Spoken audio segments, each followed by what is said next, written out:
All right, so here we are, and this is it. This is my very first. I'm looking for my bitch ring, but to be honest, I don't think I've got it down here, so I'm just gonna keep rolling. Ooh, gotta love when this card pops out.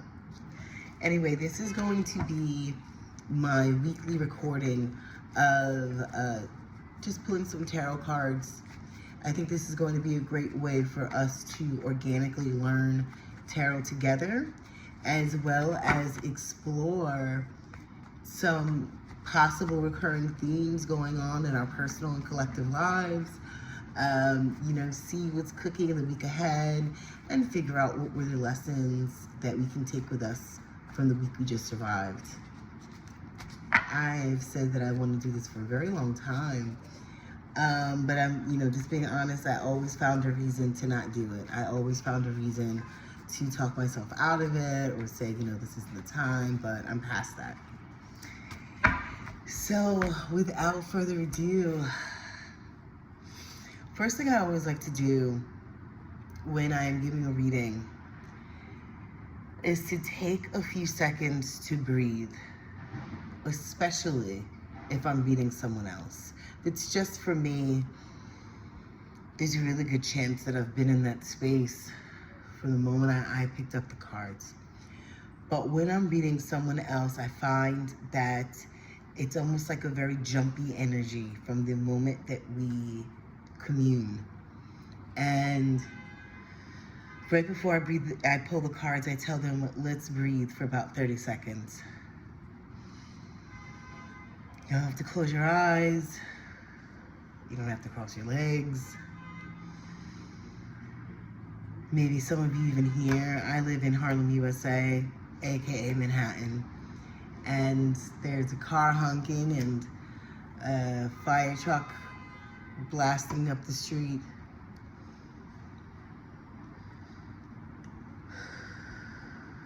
One more.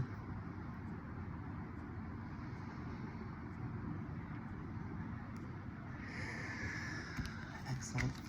And for those who want to start reading professionally or for pay or divination for some serious spiritual reasons, also take note that when you're taking that 30 seconds to breathe, Spirit is having an opportunity to talk to you in that moment. There might be a recurring word, there might be a recurring theme. And just as an example, when I was giving someone a reading just the other day, we were doing our 30 seconds of deep breathing and water kept coming up. Water, water, water. And my first thought was, well, maybe they're hydrated, maybe they're dehydrated and they haven't been drinking a lot of water. And I mentioned water and they talked to me about how they drink a gallon a day. And I was like, well, maybe that's just Spirit reminding you of that. To continue to do that. Or maybe that's just Spirit that's wanting to let you know that they see you do that. Sometimes that's how Spirit lets us know. They show us that thing that we're doing when we're alone so that we know that they are with us. However, after they said that, and I was still, shuffling, start seeing waterfalls, start seeing ocean, start seeing lakes, rivers, and just the flow of water. I feel rain. And then I said, are you from like a tropical place or something? Because water, and that's when she tells me that she was living in Hawaii, and because of the fire, she had to relocate to another city that was very un-Hawaii-like. And it was in that moment that I was so grateful that we took that time to align our energies so that such a huge download of her spirit could come front and center and feel comfortable enough to show me these images that I can pick up on. So that's just a brief example on why it is so important to breathe, be of sound mind, meditate, shut the fuck up for a second. So I'd like to know, what is the theme of this upcoming week? Here we are, September 22nd, going into a new week, the first week of fall, first week of pumpkin spice, fat leaves falling from trees. What is going to be the theme of this week, collectively speaking?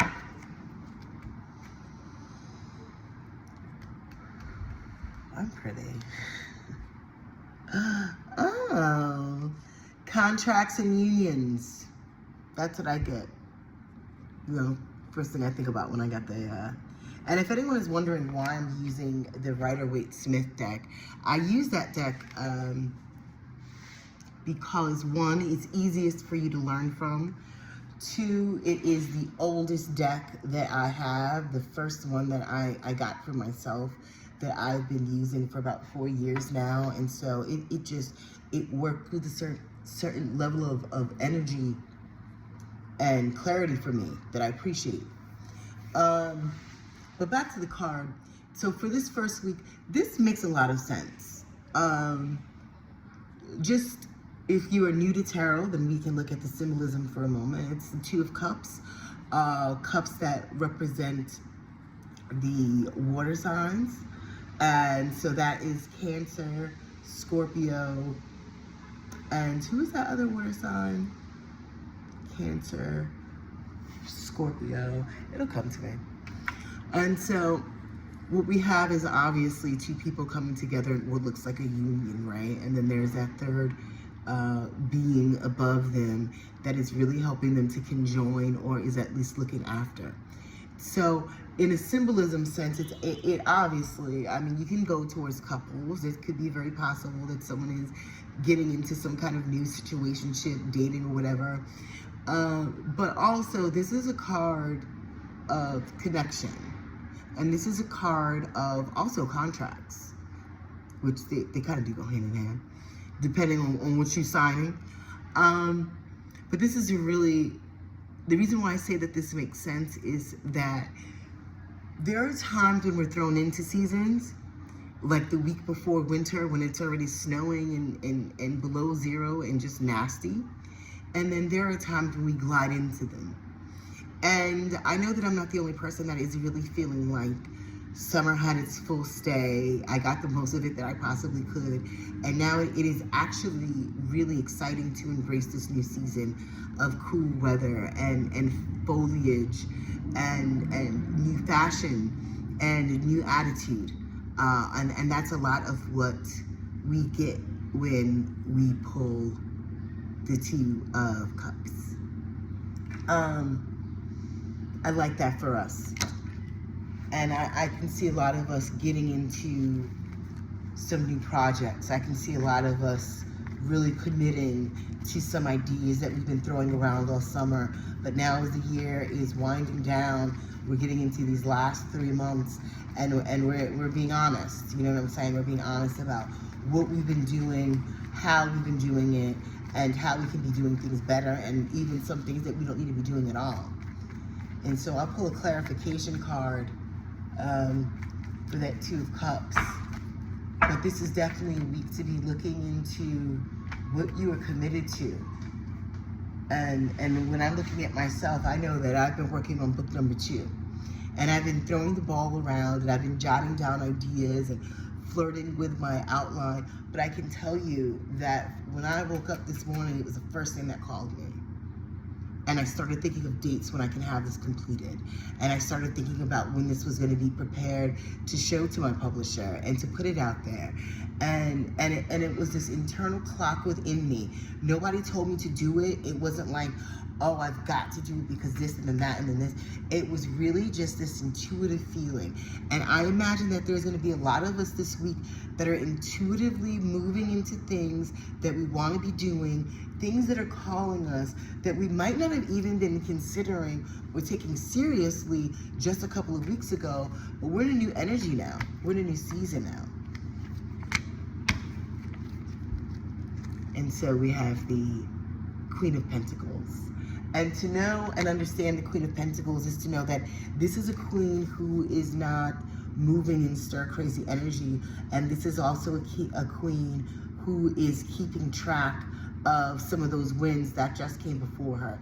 This is someone who is really full off of the value of consistency. The queen is someone who puts in the time.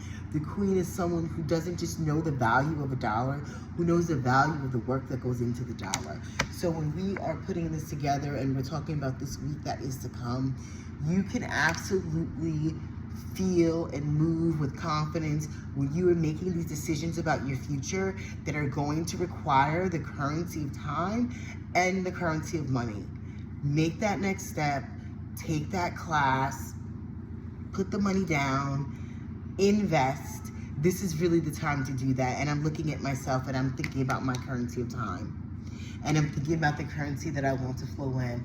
And I'm thinking about how that is aligned with some of these projects that I'm intuitively moving towards.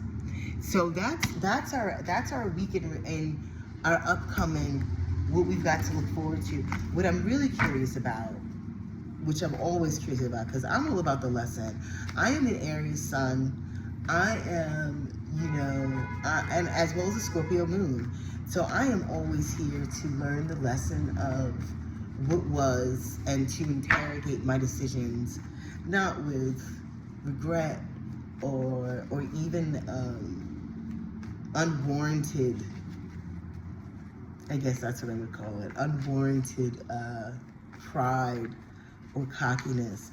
But I like to look back at it just to have a better understanding of my feelings and my actions and how well they serve one another. So what was the lesson of last week? What do we need to be taking? What is the lesson we need to be taking from last week?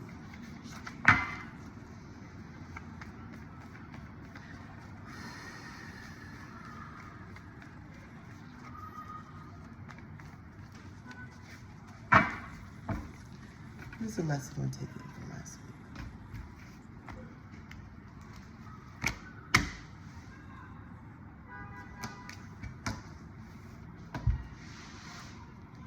The most important thing that you can ever ask yourself when you've got the Four of Pentacles is this about holding on or is this about letting go?